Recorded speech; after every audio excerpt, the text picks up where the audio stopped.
ہماری شریعت نے اگر ہمیں 5 ٹائم کی نماز پڑھنے کا حکم دیا ہے، نماز کا ٹائم ہو جائے مسجد میں آؤ، تو ہماری شریعت نے ہمیں اور آپ کو یہ بھی حکم دیا ہے کہ اپنے اور اپنے بال بچوں کا پیٹ پالنے کے لیے جائز اور حلال طریقے سے کام کرو۔ مال کے مسئلے کے بغیر، معیشت کے مسئلے کے بغیر زندگی گزار ہی نہیں سکتے ہم۔ اسی لیے آپ دیکھیے اللہ کے پیارے نبی جناب محمد الرسول اللہ صلی اللہ علیہ وسلم کی سیرت اٹھا کر کے دیکھیے۔ اللہ کے نبی کی زندگی میں ایک ایسا بھی زمانہ آیا کہ آپ نے بکریاں چرائی ہیں، بلکہ اللہ کے نبی صحیح حدیث میں یہاں تک فرماتے ہیں کہ ہر نبی نے اپنی زندگی میں بکریاں چرائی ہیں۔ ہمارے اور آپ کے نزدیک بکری چرانا بڑا خراب کام ہے، بڑا لوکل کام ہے، یا اللہ نے اپنے پیغمبروں سے بکریاں چروائی ہیں۔ ہمارے نبی نے بزنس بھی کیا، اور حضرت خدیجہ رضی اللہ تعالی عنہا سے جو آپ کا نکاح ہوا، آپ کی شادی ہوئی، اس شادی کا جو بیک گراؤنڈ اگر آپ دیکھیں تو اس کے پیچھے یہی بزنس تھا۔ حضرت خدیجہ آپ کی بزنس میں آپ کی ایمانداری سے، آپ کی ٹرانسپیرنسی سے، آپ کی صفائی ستھرائی سے متاثر ہوئی، امپریس ہوئی، اور انہوں نے نکاح کا پیغام بھیجا۔ تو معاش کا مسئلہ حل کیے بغیر ہم زندگی نہیں گزار سکتے میرے بھائی۔ ہمارے نبی ایک دعا کرتے تھے، بڑی پیاری دعا ہے، اس کو یاد بھی کر لیں آپ۔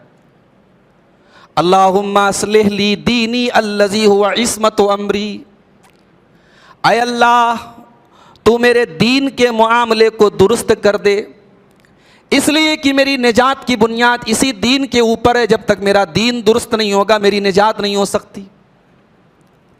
وَأَصْلِحْ لِي دُنْيَايَا، اور اے اللہ تو میری دنیا کو بھی درست کر دے، الَّتِي فِيهَا مَعَاشِي، اس لیے کہ میری معاش کا تعلق اسی دنیا سے ہے، مجھے زندگی گزارنا اسی دنیا کے اندر ہے۔ وَأَصْلِحْ لِي آخِرَتِي الَّتِي إِلَيْهَا مَعَادِي، اور اے اللہ تو میری آخرت کو سنوار دے، اس لیے کہ پلٹ کر کے آخرت ہی کی طرف جانا ہے، لوٹ کر کے وہی جانا ہے۔ یہ بڑی پیاری اور بڑی جامع دعا ہے۔ اگر انسان کی زندگی میں معاشی سکون نہ ہو، اس کی زندگی میں اگر پیسہ اور مال کمانے کا صحیح اور جائز راستہ نہ ہو، تو نہ تو اس کی بیوی ڈھنگ سے اس کے ساتھ رہے گی، نہ بچے ڈھنگ سے اس کے، نہ وہ خود چین کی زندگی گزارے گا۔ انسان کا پورا چین اور سکون اس سے جڑا ہوا ہے۔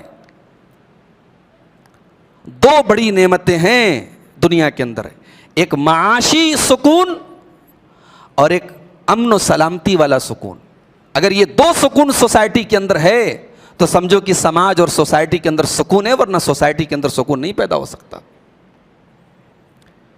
اسی لیے اللہ تعالیٰ نے قرآن مجید کے 30ویں پارے میں ایک چھوٹی سی سورت نازل کی، اور اس سورت کا نام ہی ہے سورۃ قریش۔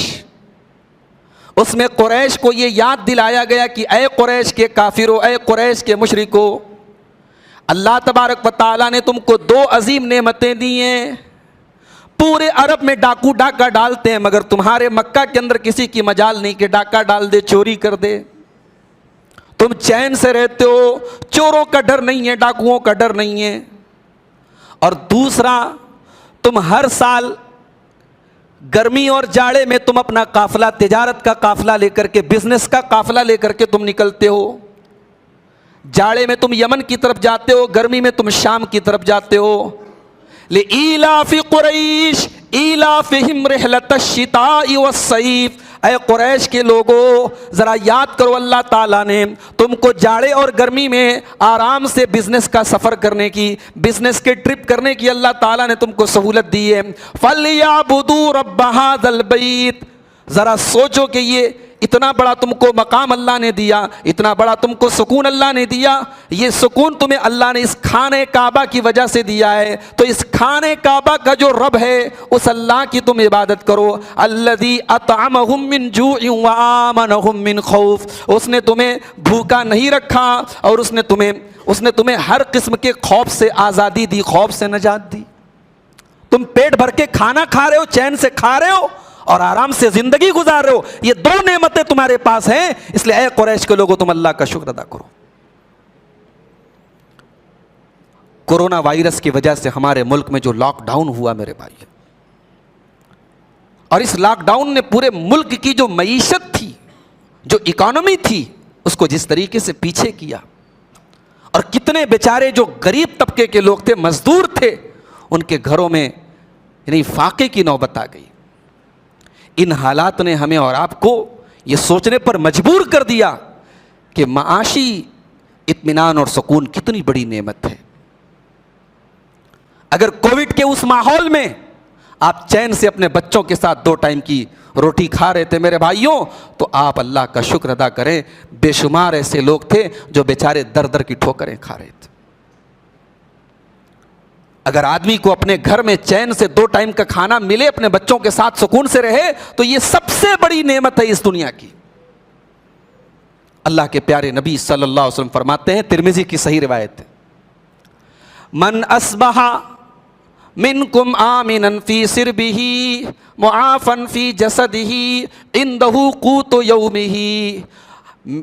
اے میری امت کے لوگوں, اگر 3 چیزیں کسی کے پاس اکٹھا ہو جائیں, 3 چیزیں کسی کے پاس جمع ہو جائیں.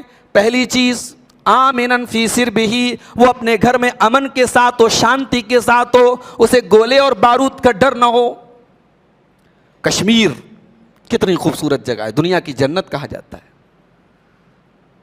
ہم اور آپ سال میں کبھی ایک بار گولی چلنے کی آواز سنتے ہیں, وہاں روزانہ گولیوں کے چلنے کی آواز سنائی دیتی ہے. امن اور چین اگر آپ کو گھر میں مل رہا ہے, اللہ کے نبی کہتے ہیں من اصبح منکم آمنا فی سربہ, اگر اپنے گھر میں تم امن کے ساتھ رہ رہے ہو, معافا فی جسدہ, اور بدن کے اندر عافیت ہے, کوئی بیماری نہیں ہے, کوئی خطرناک وائرس نہیں ہے, اور عندہ قوت یومہ, اور ایک دن کی خوراک آپ کے, ایک ہی دن کا نام لیا اللہ کے نبی صلی اللہ علیہ وسلم نے, ایک دن کی خوراک بھی اگر آپ کے پاس ہے, آج رات تک کا آپ کے گھر میں کھانا ہے, تو اللہ کے نبی کہتے ہیں سمجھو دنیا کی ساری دولتیں تمہارے پاس موجود ہیں. اگر تمہارے پاس امن اور چین ہے, تمہارے بدن میں کوئی بیماری نہیں ہے, اور تمہارے پاس ایک دن کی خوراک ہے, اللہ کے نبی کہہ رہے ہیں فَكَأَنَّمَا حِيزَتْ لَهُ الدُّنْيَا, سمجھو دنیا کی ساری دولت تمہیں مل گئی. تو معاش کا مسئلہ میرے بھائیوں بہت امپورٹنٹ ہے.